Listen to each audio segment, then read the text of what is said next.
विधानसभा 2024 का चुनाव हुआ है और इसको लेकर कहीं ना कहीं कल शाम को ही जो ईवीएम है वो स्ट्रांग रूम में पहुंचा दी गई थी और इसके चलते कहीं ना कहीं कड़ी सुरक्षा के बीच में जो है जो ईवीएम है वो रखी गई है। देख सकते हैं कि 3 लेयर की जो सुरक्षा है वो यहाँ पर बनाई गई है।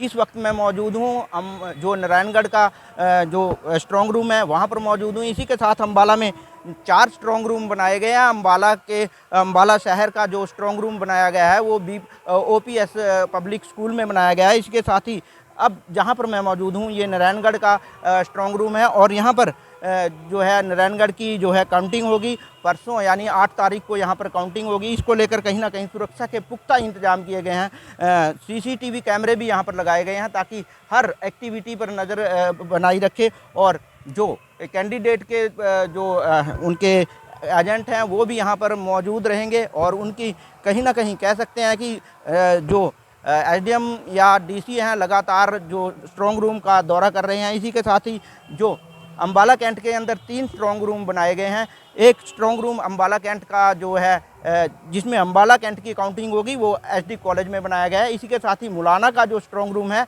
वो डीएवी स्कूल रिवर साइड में बनाया गया है। देख सकते हैं कि किस प्रकार से जो सुरक्षाकर्मी हैं वो यहाँ पर जो अधिकारी हैं कर्मचारी हैं जो भी हैं वो पूरी सुरक्षा के बीच में जो है ईवीएम यहाँ पर रखी गई हैं। किसी भी प्रकार की कोई गड़बड़ ना हो इसके लिए पुख्ता इंतजाम किए गए हैं और परसों यानी 8 तारीख को जो है 8 बजे से जो है गिनती शुरू हो जाएगी और इसके साथ ही कह सकते हैं कि जो जनता ने जो कैंडिडेट हैं उनकी किस्मत ईवीएम में कैद कर दी है। कह सकते हैं कि कुछ घंटे ही बचे हैं और उसके बाद जो है परसों यानी 8 तारीख को काउंटिंग शुरू हो जाएगी और फिर पता चल पाएगा कि कौन जीत रहा है और कौन हार रहा है, किसके सर पे जो है लोगों ने सेहरा बांधा है और कौन यहाँ से विजयी होकर आता है।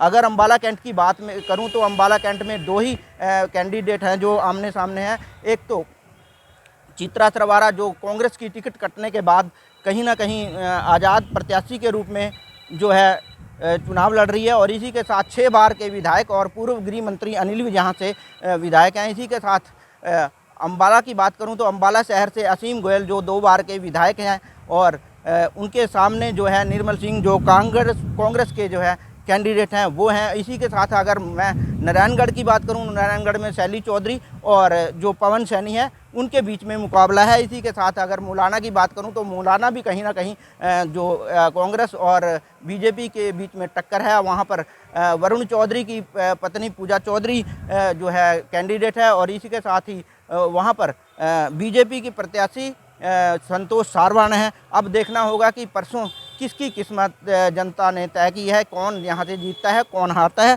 ये तो आने वाली 8 तारीख को पता चल पाएगा। लेकिन फ़िलहाल कह सकते हैं कि जो सुरक्षा के पुख्ता इंतजाम यहाँ पर किए गए हैं। नरेश सैनी, सूर्य समाचार, अम्बाला।